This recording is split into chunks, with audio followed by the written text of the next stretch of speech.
Hello friend, इस video में हम देखेंगे कि इनलाइन मेंबर फंक्शन क्या होता है। Why do we declare the member function as inline. देखिए, इनलाइन हमें नाम से पता चल रहा है कि हमने लाइन में ही इनलाइन अपना कीवर्ड यूज़ किया हुआ है। लेकिन ये मेंबर फंक्शन क्या होता है? In C plus plus function that is expand that point it's called rather than being called through usual functions call mechanism. This means the compiler replace the function call with the function code directly. इसको program के जरिए मैं आपको समझाता हूँ कि inline function होता क्या है, हमें डिक्लेयर करने की ज़रूरत क्या होती है इसकी।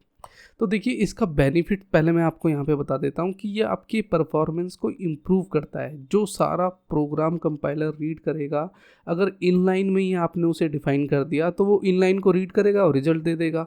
इसीलिए इसे इम्प्रूव परफॉर्मेंस किया। ये रिड्यूस कोड साइज करता है और स्मॉल प्रोग्राम के लिए बहुत ज़्यादा फ्लेक्सिबल होता है। ऑल राइट गाइस, तो यहाँ पे हम आ गए हैं। जिस तरह इनलाइन फंक्शन में मैंने एक माई क्लास दिया और पब्लिक करके यहाँ पे मैंने कहा है कि एक इंटीजर में मेथड, ये है अपना मेथड। इंटीजर एक मेथड में, मेथड क्या है? ऐड है। जहाँ पे मैंने पैरामीटर, ये पैरेंथेसिस के अंदर जहाँ आप देंगे ये अपना पैरामीटर है, वहाँ पे मैंने इंट ए दे दिया, एक इंटीजर टाइप का, और यहाँ पे बी दे दिया। अब यहाँ पे मैंने आउटसाइड क्लास में क्या करा, आप इनसाइड भी दे सकते हैं, वहाँ पे मैंने इनलाइन सिर्फ इतना ही यूज़ किया है। और यहाँ पे इंट माई क्लास का यूज़ करके मैंने मेथड में इंट है और बोला कि भाई रिटर्न ए प्लस बी हो जाओ, मतलब रिटर्न जो कर दो। मेन फंक्शन हम बनाते हैं कॉल करने के लिए, तो मैंने माई क्लास का एक ऑब्जेक्ट बनाया। ऑब्जेक्ट किस लिए बनाते हैं? हम कॉल करने के लिए। यहाँ पे मैंने कहा कि एक इंटीजर रिजल्ट में ऑब्जेक्ट जो है डॉट, यहाँ पे मेथड को कॉल किया मैंने डॉट से। आपको भी पता है डॉट से कॉल करते हैं। ऐड किया यहाँ पे मैंने 5.2। चलो इसे अभी कंफ्यूज नहीं करता हूँ, नहीं तो फिर आप कंफ्यूज हो जाओगे। तो मैंने एक इंटीजर नंबर दे दिया 5 और 3, और वही मैंने इसे प्रिंट करा दिया कि रिजल्ट में अपना रिजल्ट प्रिंट हो जाए, और रिटर्न 0 कर दिया कि अपना प्रोग्राम जो है सक्सेसफुली रन हो जाए।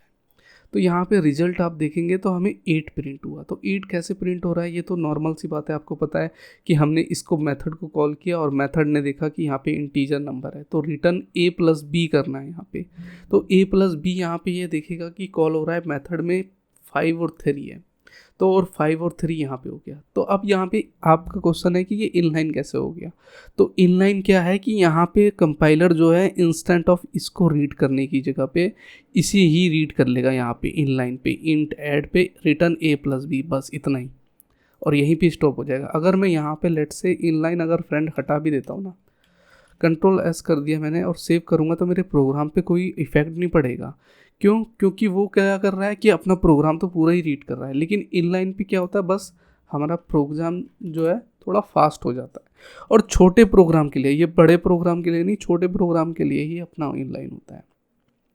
ये तो हमने देख लिया कि इनलाइन फंक्शन क्या होता है। यहाँ पे अब मैंने जिस तरह थोड़ा सा चटपटा बनाने के लिए प्रोग्राम को, सपोज दैट मैंने यहाँ पे इंट लिया है।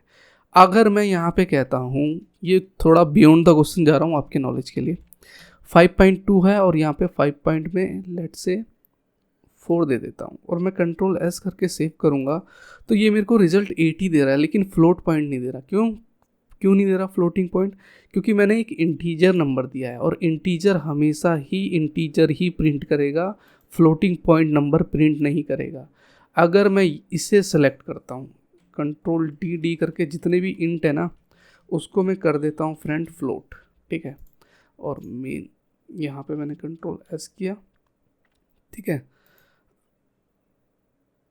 यहाँ पे मेरा एक इंट पाएगा, यहाँ पे इंट मेन होगा। अब मैं प्रिंट करूँगा तो रिजल्ट मेरा 8.6 आएगा। तो इसी तरह यहाँ पे अगर मैं इसमें डबल भी कर देता हूँ, इसको मैं अगर मैं डबल भी कर देता हूँ तो भी मेरा 8.6 होगा। फ्लोटिंग पॉइंट होता है छोटा नंबर देने के लिए, मतलब 5.2 3 4 6 तक आ गया। डबल जो होता है हमारा, वो भी फ्लोटिंग पॉइंट ही नंबर लेता है, ठीक है ना, मतलब फ्रैक्शनल पार्ट लेता है, लेकिन लार्ज नंबर पे। जिस तरह 5.10 तक गया हुआ है, 5.2 3 5 6 7 8 9 10 ऐसे तक गया हुआ है फ्लोटिंग पॉइंट, उसले लेते हैं डबल। तो यहाँ पे थोड़ा बियॉन्ड द क्वेश्चन हमने फ्लोट इंट ये भी देख लिया कि क्या है, ठीक है ना। अब इसमें इनलाइन फंक्शन का आपको क्लियर हो गया कि आपको मोर फ्लेक्सिबिलिटी, रीडेबिलिटी बनाता है, अपने प्रोग्राम को जो है मतलब रिड्यूस करता है, ज़्यादा मतलब कॉम्प्लेक्स नहीं बनाने के लिए यहाँ पे अगर हम देखेंगे थ्योरी पे अगर हम देखेंगे यहाँ पे, तो improve performance by eliminating function all overhead, pushing parameter on to the stack, saving return address, jumping to function returning. Inline function can be faster specially for small function. ये हमेशा याद रखिएगा, जब लार्ज फंक्शन पे होगा ना inline function, तो वहाँ पे आपका प्रोग्राम जो है मे बी गार्बेज वैल्यू दे सकता है। reduce code size in the function is very small inline might result in a smaller code insides। ठीक है, तो यहाँ पे हमने देख लिया कि इनलाइन फंक्शन कैसे काम करता है। ठीक है, नेक्स्ट हमारा कह रहा है फ्रेंड्स कि explain the working of for loop with the help of example C++। तो देखिए फोर लूप होता क्या है, फोर लूप में तीन चीज कंडीशन चलती है यहाँ पे। A for loop C++ use executes blocks code specific number of times, it consist of three main parts. देखिए पहला होता है इनिशियलाइजेशन, कंडीशन और इंक्रीमेंट या डिक्रीमेंट, मतलब आप नंबर को बढ़ा रहे हैं या घटा रहे हैं। तो चलो इसे प्रोग्राम के जरिए समझते हैं। ऑलराइट गाइस, तो हम अपने VS पे आ गए हैं। अब यहाँ पे मैं आपको समझाऊंगा कि फोर लूप काम कैसे करता है। जैसे हमने देखा है कि C++ में वाइल लूप भी होता है, डू वाइल लूप भी होता है और फोर लूप भी होता है। वाइल लूप जो होता है वो आपका चलेगा अगर कंडीशन ठीक है, नहीं तो नहीं चलेगा। डू वाइल लूप जो होता है एक बार चलेगा ही चलेगा, आपको दिखाएगा रिजल्ट। ये होता है डू वाइल लूप की खासियत। लेकिन अभी हम फॉर लूप कर रहे हैं, तो हम फॉर लूप देखेंगे। इसको भी याद कर लीजिएगा, ये अपनी हेडर फाइल्स होती हैं, ये एग्ज़ाम में पूछ लिया जाता है कि इसका हम यूज़ क्यों करते हैं हेडर फाइल का। ठीक है, यूजिंग नेम स्पेस में यहाँ पे लूँगा, क्यों? क्योंकि मेरे को स्कोप रेजोल्यूशन यूज़ नहीं करना। तो यहाँ तक मेरे ख्याल से आपका क्लियर होगा। अब मैं बनाऊँगा यहाँ पे एक, मैंने लिया इंट मेन मेथड से स्टार्ट कर लेता हूँ मैं। ठीक है, यहाँ पे मैंने इंट एक नंबर दे दिया। मैं आपको बताऊंगा कि आप कोई सा भी टेबल नंबर एक फॉर लूप के जरिए कैसे काम कर सकते हैं। ठीक है, तो इंट मैंने एक अपना इंटीजर नंबर होगा, तो मैंने उसको अपने वेरिएबल में नंबर दे दिया। यहाँ तक क्लियर है। अब मैं करूँगा क्या फ्रेंड, यहाँ पे सी आउट करके यूज़र से कहूँगा मैं कि enter your desire table number. ठीक है, हैंडल कर देता हूँ नेक्स्ट लाइन के लिए। अब यहाँ पे मैं सिन करूँगा और यहाँ पे एक्सट्रैक्शन पॉइंट्स का दूंगा, और यहाँ पे हमारा जो स्कैन करेगा, पहले यूज़र ये है अपना प्रिंट कराने के लिए, तो कंपाइलर किसी को रीड तो करेगा, तो वो रीड क्या करेगा, वो नंबर रीड करेगा जो यूज़र डालेगा यहाँ पे। तो यहाँ पे हम नंबर ही देंगे। ठीक है, यहाँ तक क्लियर है, यहाँ तक कोई दिक्कत नहीं होनी चाहिए। अब मैं फ्रेंड लगाऊंगा क्या, अब मैं लगाऊंगा फॉर लूप।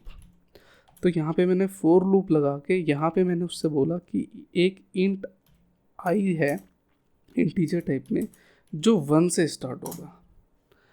इसका मैं आपको ड्राई रन करके भी दिखाऊंगा कि फंक्शन काम कैसे कर रहा है। तो इंट आई यहाँ पे ले लिया और मैंने इससे यही कहा कि अपना जो आई है less than equal to number होना चाहिए और आई प्लस प्लस। अब ये मैंने क्या लिख दिया, अभी समझाता हूँ, सारी चीज़ें आपको पता चली जाएगी। फॉर लूप में हमने जैसे थ्योरी में पढ़ा था कि अपना सबसे पहले इनिशियलाइजेशन होता है, तो इंटीजर टाइप में मैंने एक आई पकड़ लिया। अब कुछ भी इंटीजर मैंने एक इंडिकेट करने के लिए आई पकड़ लिया कि आई जो है अपनी वैल्यू 1 है। वहीं पे मैंने नंबर दिया कि जहाँ पे अपना नंबर जो है यूज़र एंटर करेगा लेस देन इक्वल टू आई होना चाहिए। अब लेस देन इक्वल टू आई कैसे होगा, वो ऐसे होगा जब आपने 10 अगर मान लो नंबर प्रिंट कराया, तो यहाँ पे आई प्लस प्लस इंक्रीमेंट होगा, तो वहाँ पे जब प्रोग्राम रन होगा ना, तो वो पहले इसको देखेगा इंट आई, तो इंट आई प्लस 1, तो यहाँ पे 1 आ जाएगा। तो आई की वैल्यू यहाँ पे क्या हो जाएगी 1, तो लेस देन इक्वल टू यहाँ पे नंबर क्या आ जाएगा 10, तो 10 क्या 1 से जो है लेस देन छोटा है, तो यहाँ पे कंडीशन जब तक ट्रू होती रहेगी वो धीरे धीरे ऐसे ही नीचे चलता रहेगा इंक्रीमेंट होके। तो इसी तरह अपना फॉर लूप काम कर रहा है। ये तो मैंने आपको समझा दिया। ठीक है, अब मैं फ्रेंड यहाँ पे करूँगा क्या, यहाँ पे मैं उससे करूँगा कि अगर मेरे को प्रिंट कराना है सी आउट, तो सबसे पहले मेरा क्या आएगा, सबसे पहले मेरा एक नंबर आएगा। ठीक है, अब नंबर के बाद मेरे को पता है कि नंबर, उसके बाद क्या होना चाहिए, डबल इन्वर्टेड के कॉमा के अंदर मैं यहाँ पे एक इनटू का साइन लूँगा और फिर यहाँ पे मैं एक आई लूँगा। अभी सारी चीज़ें हम ड्राई रन करके भी दिखाऊंगा मैं आपको। तो यहाँ पे आई ले लिया और आई के बाद मैंने ये डबल इन्वर्टेड में ये लेके मैंने उससे कहा नंबर इनटू आई हो जाओ और हैंडल हो जाओ। अब इतना सारा मैंने क्या लिख दिया, अभी सारी चीज़ें आपको क्लियर होने वाली है, बस आप देखते रहिए। रिटर्न 0 करके मैंने सेव कर दिया। अब मैं प्रोग्राम को इसको पहले रन करता हूँ, फिर आपको ड्राई रन करके बताता हूँ मैं। तो यहाँ पे पूछ रहा है enter your desired table number, let say मैंने 10 लिखा। तो आप इसको, मैं प्रोग्राम को पहले छोटा करूँ तो आप देखेंगे यहाँ पे 10 1 2 3 4 5 6 7 8 9 10 यहाँ तक प्रिंट हो गया यहाँ पे। लेकिन ये फंक्शन काम कैसे कर रहा है अब मैं आपको बताता हूँ। नंबर जो है हमारा फ्रेंड 10 है, ठीक है। तो नंबर हमने यहाँ पे यूज़र से क्या मांगा, यूज़र से हमने 10 मांगा, तो यूज़र ने 10 इनपुट किया, तो यहाँ पे मेरा नंबर जो है वो 10 आया किया, ठीक है। फिर यहाँ पे मैंने एक स्टार दिया जो अपना प्रिंट होना चाहिए यहाँ पे स्टार, सो दैट कि अपना प्रोग्राम जो है थोड़ा देखने में लगे कि हाँ ये C हो रहा है। अब आई क्या है यहाँ पे, तो आई यहाँ पे ये आई 1 2 3 4 5 10, तो ये आई कब तक 10 तक चलेगा। तो यहाँ पे आई को मैंने इंक्रीमेंट करा, तो इंक्रीमेंट कैसे हुआ, क्योंकि मैंने नंबर यहाँ पे जो दिया हुआ है वो 10 दिया हुआ है। तो आई की वैल्यू जो है मेरी यहाँ पे, आई की वैल्यू जो है यहाँ पे क्या हो गई हमारी 1 हो गई। तो 1 लेस देन इक्वल टू 10 होता है, बिल्कुल ठीक है, ट्रू हो गई, 1 लेस देन इक्वल टू 10 होता है। फिर वो करेगा क्या, लेस देन इक्वल टू 10 है तो हाँ 10 है, तो यहाँ पे वो प्रिंट करा देगा नंबर को जो नंबर इनटू आई है, और इस फॉर्म में आ जाएगा 10 इंटू 1 10 हो गया। फिर वो देखेगा आई को एक इंक्रीमेंट कराएगा, इंट आई मेरा 2 हो जाएगा, तो यहाँ पे ठीक है ना। अब 2 जब होगा तो यहाँ पे ये 2 आ जाएगा, यहाँ पे 2 लेस देन इक्वल टू 10 है, 10 है, तो यहाँ पे नंबर जो है नंबर इनटू आई, तो यहाँ पे इज इक्वल टू ये इस वाला साइन आ गया, और number into I, number into I हो गया तो 10 हो गया। ऐसे 20 इस तरह फॉर लूप चलता रहेगा।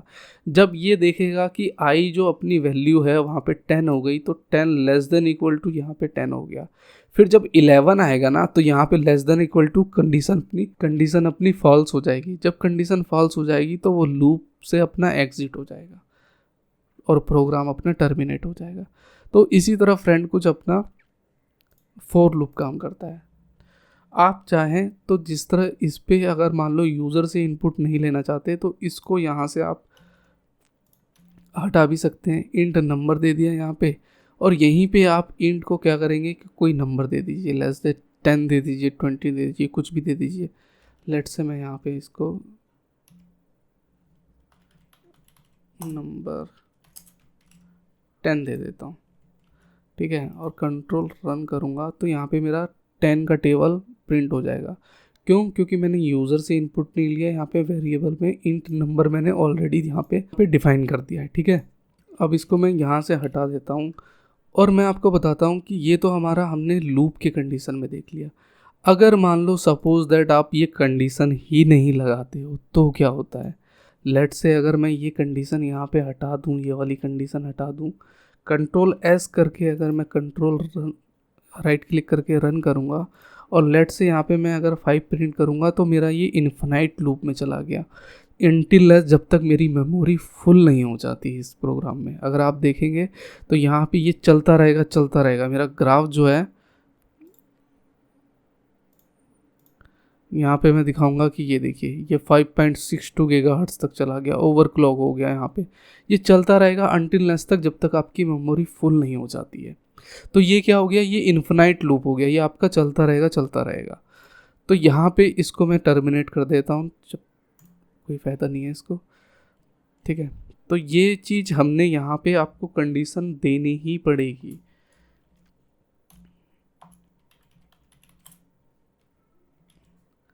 तभी आपका एक सक्सेसफुल जो है, मान लो 17 अगर मैं देता हूँ तो आपका टेबल इस तरह कुछ प्रिंट होगा। आई होप कि आपको समझ में आया होगा। कुछ भी डाउट है तो आप मेरे को कमेंट करिए, मैं डेफिनेटली रिप्लाई करूँगा इसका। मैंने एक प्लेलिस्ट बना दी है, तो ये प्लेलिस्ट आप एक्सेस कर लीजिएगा। ऐसी C++ का मैंने एक प्रोग्रामिंग लिस्ट भी बना रखा है, तो आप चाहें तो उसको एक्सेस कर सकते हैं चैनल पे जाके। ठीक है, तो मिलते हैं नेक्स्ट वीडियो में, तब तक के लिए बाय बाय।